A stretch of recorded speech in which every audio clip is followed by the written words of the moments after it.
बात आखिरत की आती है तो अक्सर हर मुसलमान के दिमाग में काना दज्जल का नाम पहले आता है और वो काना दज्जाल के बारे में जानने के लिए उतावला होता है। दिमाग में सवाल आते हैं कि काना दज्जाल कौन है, कहाँ है, कब बरामद होगा, हम क्यों न जाने, क्योंकि काना दज्जल एक इस्लाम का दुश्मन मतलब विलन है और हर मुसलमान का दुश्मन शैतान है। तो चलिए दोस्तों जानते हैं दज्जाल से जुड़े कुछ कहानी के बारे में, इसलिए आप वीडियो के लास्ट तक बने रहिएगा। इस्लाम धर्म की पवित्र किताब कुरान के अनुसार कयामत आने की निशानी है दज्जाल का आना। वो काना होगा, उनकी दोनों आंखों के बीच काफिर लिखा होगा जिसे हर एक मुसलमान पढ़ पाएगा, चाहे वो अनपढ़ ही क्यों ना हो। लेकिन एक काफिर उसे नहीं देख पाएगा। वो अपनी खुदाई का दावा करेगा, जो उसको खुदा मानेगा वो उसे अपने जन्नत में रखेगा और जो उसे इनकार करेगा उसे अपने जहन्नम में डाल देगा। दज्जाल अपने साथ 70,000 यहूदियों को एक साथ लेकर चलेगा जो सब उसकी बात मानेंगे। वो अपने साथ जन्नत और जहन्नुम दोनों लेकर चलेगा, लेकिन इसकी फितरत के मुताबिक सब कुछ झूठ और नजर का धोखा होगा, क्योंकि अल्लाह के रसूल सल्लल्लाहु अलैहि वसल्लम ने फरमाया कि जब तुम ये वक्त पाओ तब बिना खौफ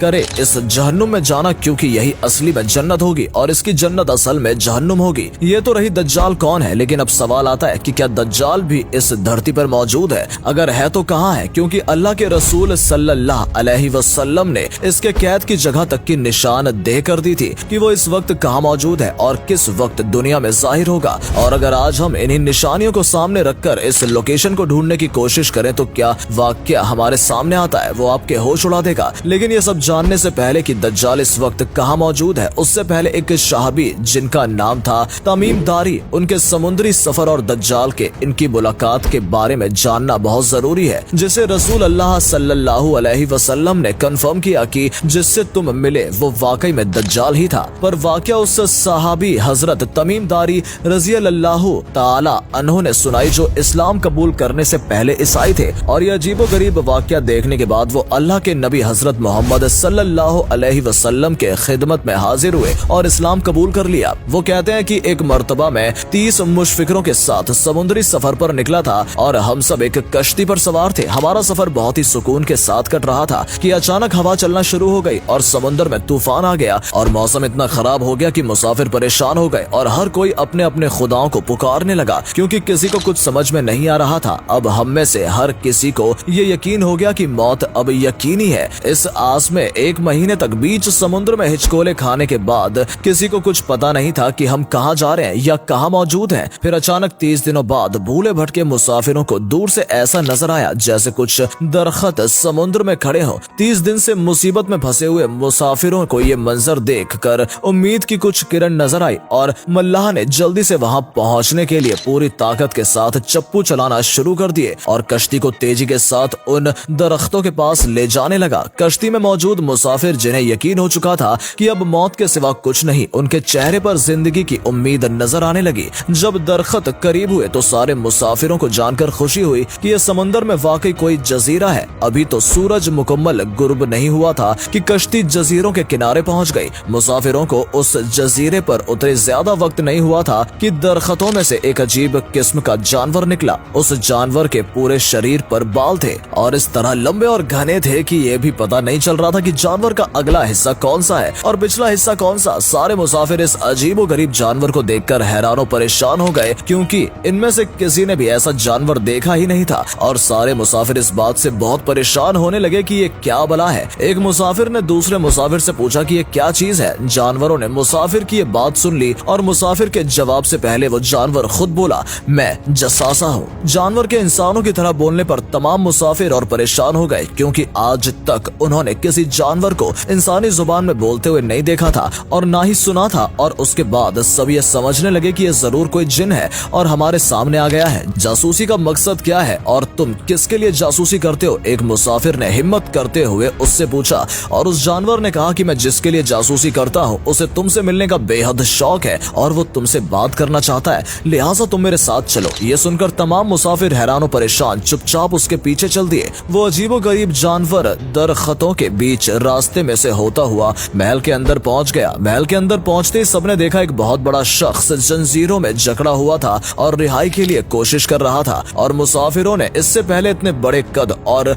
रौब वाले शख्स को कभी नहीं देखा था। एक मुसाफिर ने हिम्मत करके पूछा, तुम कौन हो? फिर जंजीर में जकड़ा हुआ शख्स बोला, मैं कौन हूँ हूँ और क्या हूँ ये तो तुम जान ही जाओगे, पहले ये बताओ तुम कौन हो। मुसाफिर ने कहा, हम अरब से लखाम और जज़म के लोग हैं। और साथ ही उस मुसाफिर ने अपने साथ बीती और वहां तक पहुंचने के सारे हालात को बता दिया। फिर कैद में जकड़ा हुआ शख्स बोला कि जरा मुझे नखलिस्तान और बेसान के बारे में बताओ। मुसाफिर ने कहा, उसके बारे में क्यों जानना चाहते हो। कैद में जकड़ा हुआ शख्स बोला, बहुत ही जल्द वहाँ फल लगना बंद हो जाएगा।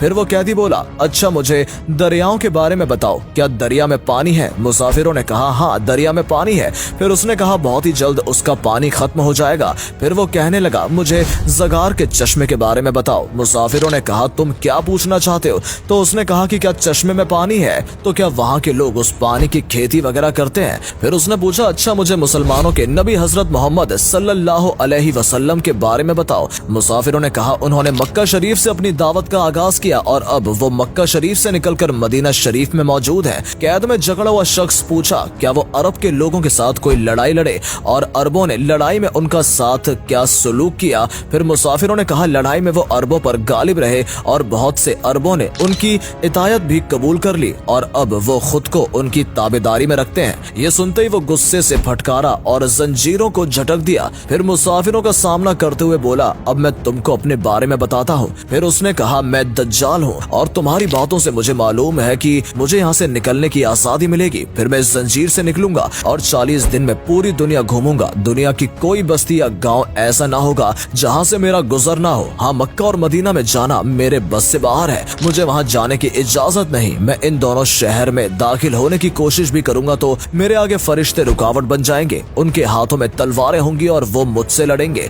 ये अजीबोगरीब वाकया देखने के बाद वो अल्लाह के नबी हजरत मोहम्मद सल्लल्लाहु अलैहि वसल्लम की खिदमत में हाजिर हुए और इस्लाम कबूल कर लिया। जब दज्जाल आएगा उसके पहले के 3 साल में बहुत ज्यादा तकलीफें होंगी। पहले साल में 1/3 से भी कम बारिश होगी और बारिश कम होने से अन्न भी नहीं उगेंगे, जिससे फूड सिस्टम खराब होगा। और फिर उसके अगले साल में थोड़ी बारिश होगी और तब लोगों को खाने पीने के लिए दिक्कत होना शुरू हो जाएगी, लोग तकलीफ में आ जाएंगे। फिर उसके तीसरे साल में एक भी बूंद बारिश नहीं होगी, जिससे लोग खाने पीने के मोहताज हो जाएंगे। फिर दज्जाल अपने साथ खाने और पीने की सामग्री के साथ आएगा और लोगों के साथ सौदा करेगा अपनी तरफ आने के लिए। दोस्तों, इस जमाने के बदलते हालातों को देखकर आपको क्या लगता है कि दज्जाल की आने की संभावनाएं कब तक है। वैसे तो कयामत का इल्म बस अल्लाह ताला के पास है, लेकिन सबसे अहम सवाल ये है कि क्या हमने इसकी तैयारी कर ली है और क्या हम इस जमाने के हालात को देखकर भी हमारी आंखें अभी तक नहीं खुली हैं तो कब खुलेंगी। दोस्तों, आपकी क्या राय है दज्जाल को लेकर कमेंट सेक्शन में जरूर बताएं और अल्लाह ताला सबको रहमत बख्शे। अगर वीडियो अच्छी लगी हो तो वीडियो को लाइक और चैनल को सब्सक्राइब जरूर करें। धन्यवाद।